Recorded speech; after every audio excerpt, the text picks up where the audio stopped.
Penguin और इंसान की गहरी दोस्ती देख आपके आंसू निकल जाएंगे। दोस्तों, आप सभी इतना तो जानते ही होंगे कि इस दुनिया में दोस्ती से बड़ा कोई धर्म नहीं होता, क्योंकि अगर कोई आपका सच्चा दोस्त है तब आपके ऊपर कितनी भी मुश्किलें आए वो आपका साथ कभी नहीं छोड़ेगा और हमेशा आपके साथ रहेगा।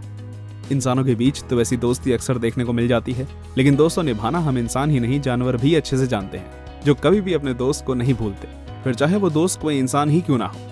तो चलिए जानते हैं इंसान और एक पक्षी के बीच की ऐसी ही सच्ची दोस्ती के बारे में। दोस्तों, ये कहानी है ब्राजील के रियो दे जनेरियो राज्य में स्थित इल्हा ग्रांडे नामक एक आइलैंड की, जहां मौजूद प्रोवेटा बीच लोगों के बीच इसलिए फेमस है क्योंकि हर साल जून के महीने के आसपास एक पेंगुइन यहां बने एक घर के बगीचे में रहने के लिए आ जाता है। वैज्ञानिकों का मानना है कि इस पेंगुइन का हर साल इस तरह से आ जाना कोई आश्चर्य की बात नहीं, बल्कि इसके द्वारा अपने दोस्त के प्रति पेश किया गया निष्ठा का भाव है, जिसने एक ऐसे समय में उसकी जान बचाई थी जब वो अपनी जिंदगी के सबसे बुरे दौर से गुजर रहा था। ये सब शुरू हुआ था आज से कई साल पहले, जब जोआ परेरा नामक एक बूढ़ा व्यक्ति समुद्री तट पर आकर बैठ गया और किसी का इंतजार करने लगा।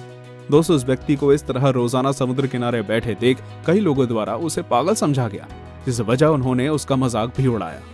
लेकिन एक दिन जब उस बूढ़े व्यक्ति का इंतजार खत्म हुआ, तब उससे मिलने आए इस साथी को देख हर कोई हैरान रह गया, क्योंकि वो और कोई नहीं बल्कि एक असली मैगेलनिक पेंगुइन था।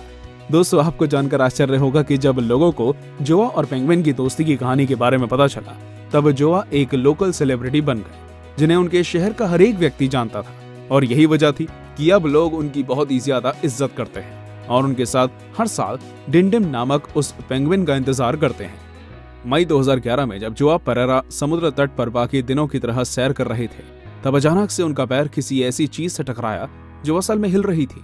पहले तो उन्होंने सोचा कि शायद वो कचरे का ढेर है, पर उसे इस तरह से हिलते हुए देख उनसे रहा नहीं गया और वो उस ढेर के नीचे देखने लगे।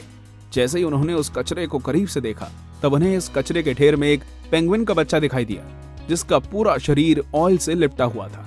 जब जोआ ने उस पेंगुइन के बच्चे को अपने हाथों में उठाया, तब वो जोर जोर से ऐसे चिल्लाने लगा जैसे वो उनसे मदद मांग रहा हो।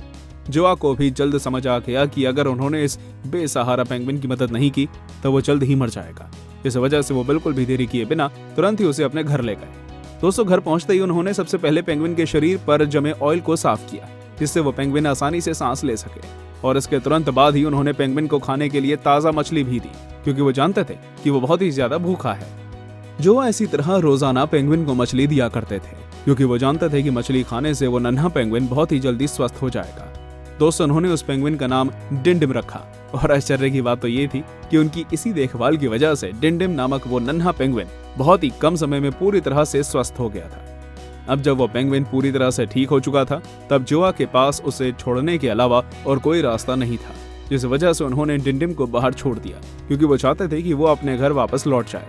लेकिन आप सभी को जानकर हैरानी होगी कि डिंडिम नामक उस पेंगुइन ने एक अलग ही निर्णय लिया और अपने घर लौटने की जगह वो वापस जोआ के पास आ गया और इसी तरह अगले 11 महीनों तक उनके साथ रुका, जिस वजह से उसके कटे हुए पंख भी पूरी तरह से सही हो गए।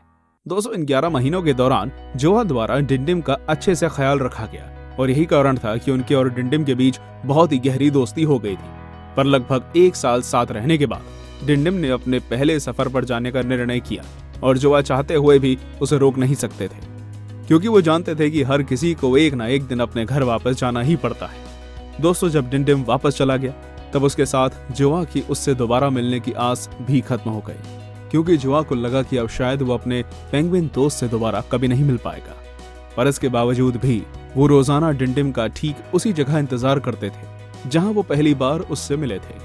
और क्या आप सभी को पता है, एक दिन उनके साथ कुछ ऐसा हुआ जो अक्सर कहानियों में होता है। दरअसल अन्य दिनों की तरह जब वो डिंडिम का इंतजार कर रहे थे, तब अचानक एक दिन डिंडिम समुद्री रास्ते से उनसे मिलने वापस आ गया। जैसे ही उन्होंने डिंडिम को देखा, वो हैरान रह गए और बहुत ही ज्यादा खुश हो गए, जिसके बाद उन्होंने डिंडिम की तरफ अपना हाथ बढ़ाया और उसे अपने साथ घर चलने के लिए कहा। दोस्तों, डिंडिम जरा भी देरी किए बिना उनके साथ चल पड़ा और जून से फरवरी के महीने तक उनके साथ रहा। सबसे आश्चर्य की बात तो ये है कि डिंडिम हर साल जून से फरवरी के महीने तक जोआ के साथ रुकने आ जाता है और लगभग 4 महीनों के लिए अपने लंबे सफर पर चला जाता है, क्योंकि फरवरी से मई के महीने तक उसका ब्रीडिंग सीजन होता है।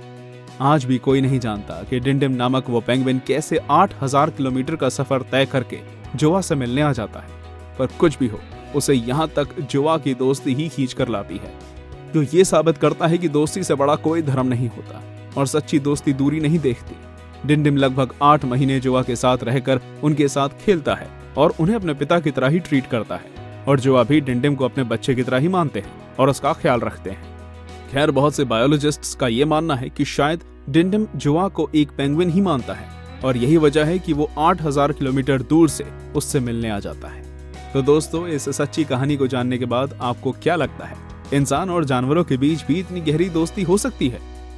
अपनी राय कमेंट करके जरूर बताइए, और हाँ, जाते जाते चैनल को सब्सक्राइब भी कर दीजिएगा। धन्यवाद।